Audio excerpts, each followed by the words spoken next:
Hello once again. So this is the continuation of our PLC tutorial. But before we begin, ipamiliarize muna natin yung ating Delta PLC. So this is DVP12SA2. So transistor type po ito, letter T. But later on sa ating wiring, we'll be using relay type. So first, dito po sa harap, we have input and output terminals. And then meron tayong communication port, RS232. Ito yung ginagamit natin for downloading the programs. And then sa ilalim ng PLC natin, we have yung ating power supply and yung RS485 na communication. We have mga indicator lights for power, run, error, and for communication 1. And also dito sa side, we have also indicator lamps for the input and outputs. On the side naman po ng ating PLC is meron tayo ditong extension port. So, yung gamit po nitong extension port, if example, hindi na po sapat yung ating inputs and output terminals, then we want to add an extension module. So, ito binubuksan po natin dito. Ito po, binubuksan natin dito, and then for example, this is our extension module DBP16 SP. So dinudugtong lang po natin siya dito sa side.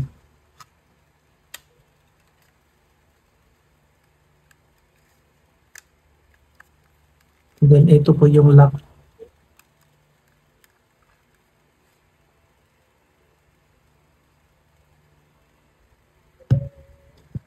So, continue na po tayo sa ating wiring or actual wiring tutorial. So, meron na tayo ditong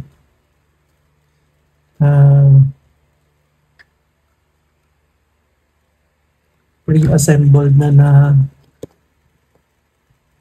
we have circuit breaker, and we added some fuse and power supply and yung ating Delta PLC na DVP12SA2 relay type. So let's begin our wiring tutorial. So yung circuit breaker natin is nakakabit na po siya sa fuse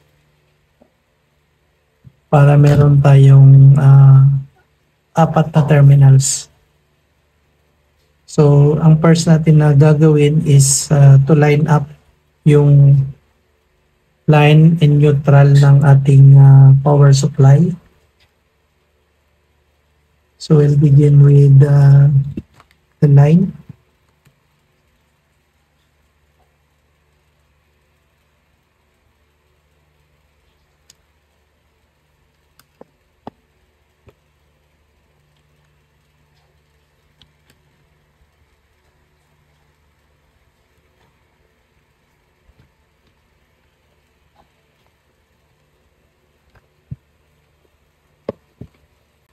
Next yung ating neutral.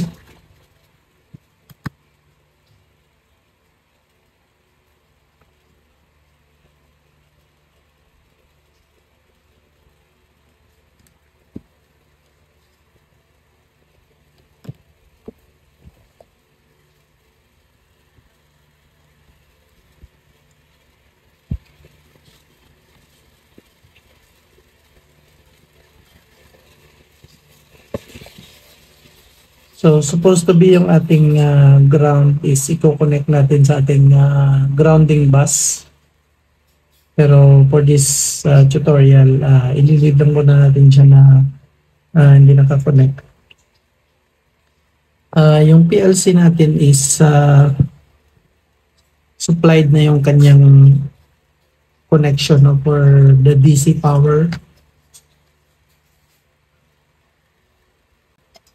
which is eto po siya. So all we need to do is i-connect na lang po natin yung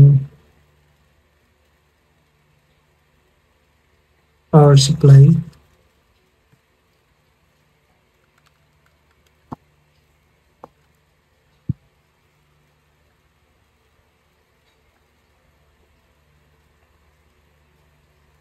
I-connect natin siya sa ating DC plus.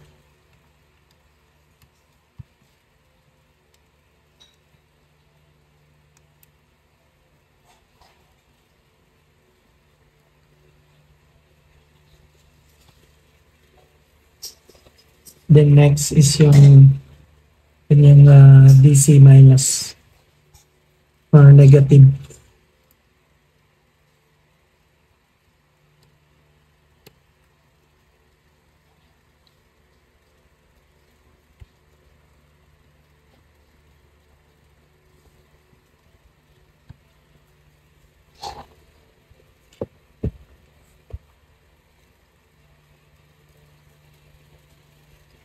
So meron na pong power line yung ating PLC.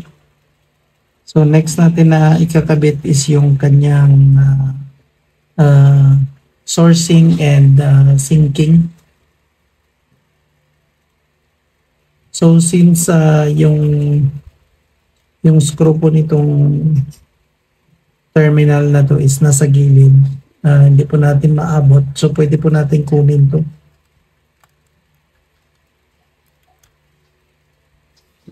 Okay, so kunin na lang natin and then kakabit na natin lahat ng wire before natin ibalik. So example, yung first niya is yung sourcing and syncing. So which is sa first terminal. So ikakabit natin sa first terminal.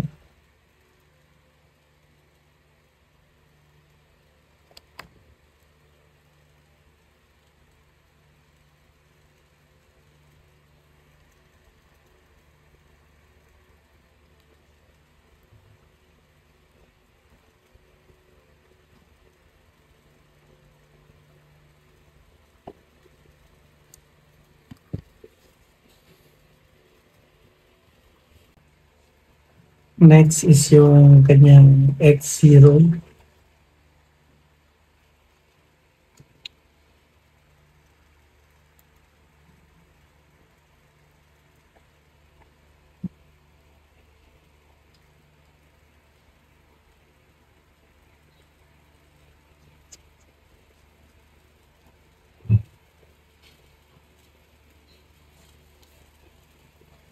Sunod natin yung kanyang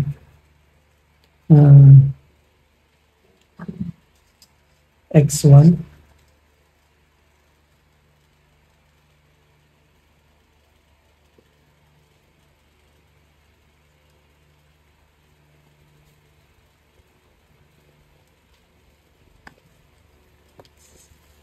Then ibabalik lang natin dito sa yung terminal slot.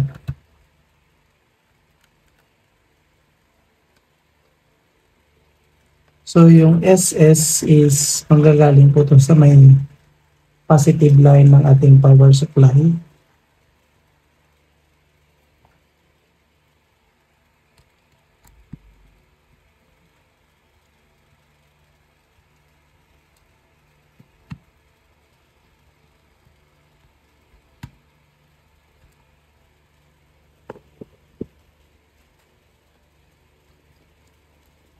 Then sa push button natin na green for start and then sa red for stop.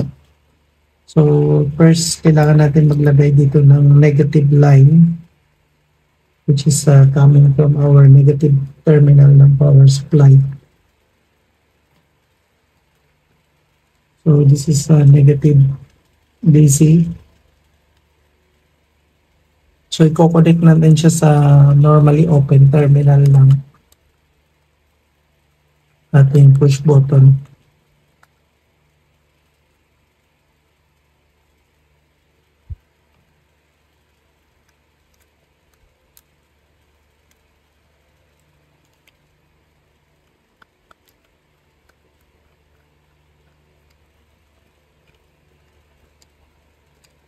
Then yung isang part is i-connect natin sa ating stop.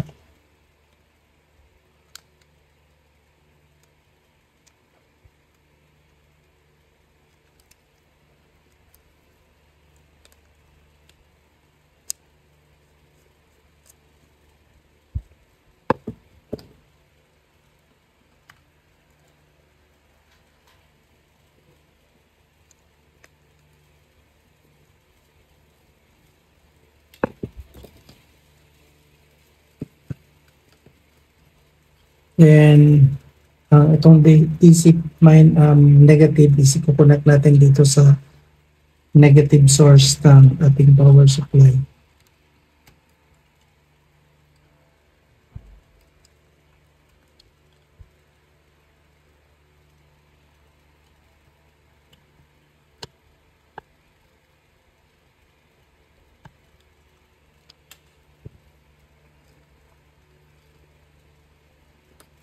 Okay, then itong green light, yung output niya or green push button I mean is yung output niya is pupunta na ng X0.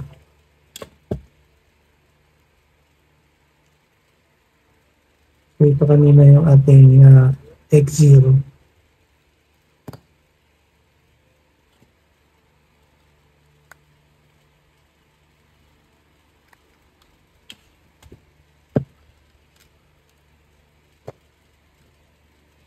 And then yung ating stop push button ay mapupunta sa X1.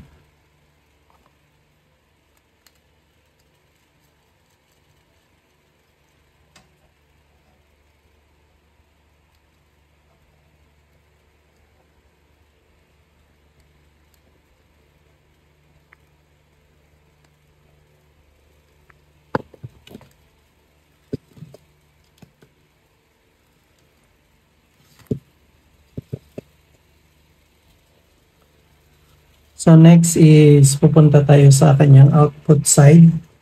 Yung gagamitin natin terminal is yung common 0 and then yung Y0.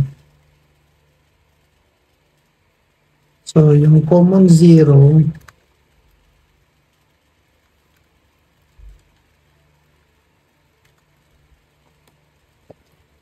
ay mapupunta siya sa or galing siya sa line.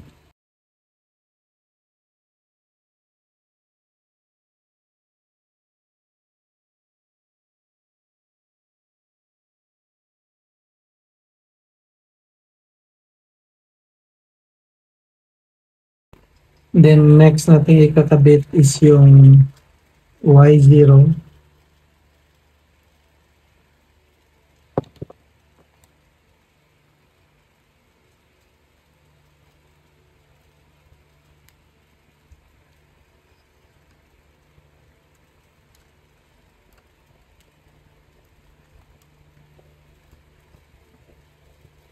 So yung common natin is which is yung line ay galing to siya dito sa may line natin na source which is sa fuse.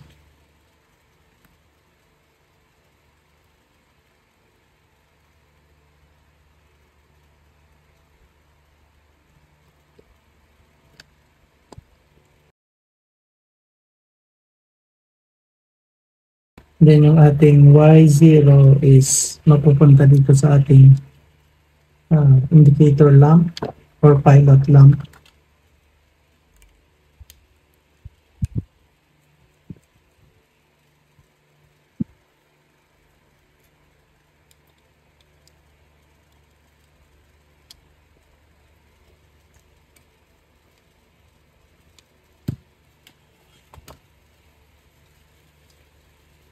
Then yung other side ng pilot lamp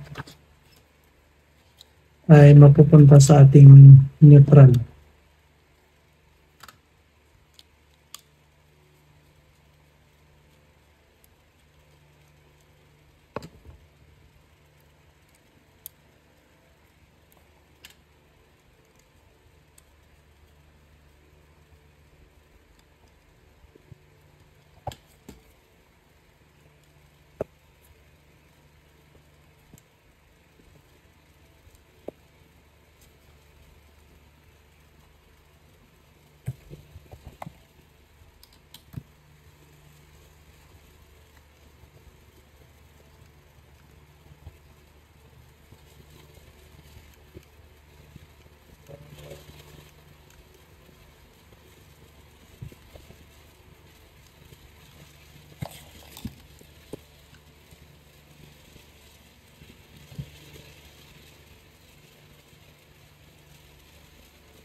So, review lang po natin.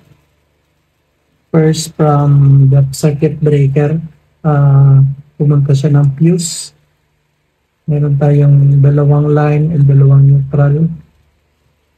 Then, first yung supply nitong power supply, which is line and neutral. So, galing sa fuse, line and neutral. And then, we have yung power supply ng ating PLC, which is a positive and negative. So, galing siya dito sa may power supply na output, positive and negative. And then yung ating input device or yung input terminal natin, coming from yung sourcing and sinking terminal galing sa may positive ng ating power supply.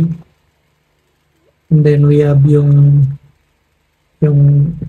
X0 is napunta sa ating start push button. And then yung X1 is napunta dito sa ating stop push button.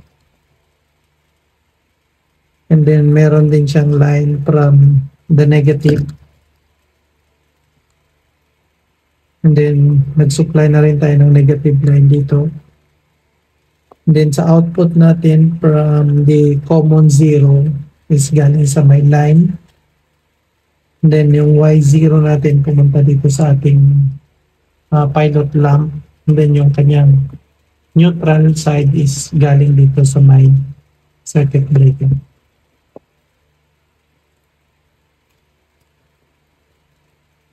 So in the next video, tuturuan ko kayo kung paano i-program itong PLC para mag-perform siya ng direct online o yung ating start and stop function. So that's it. See you on the next video.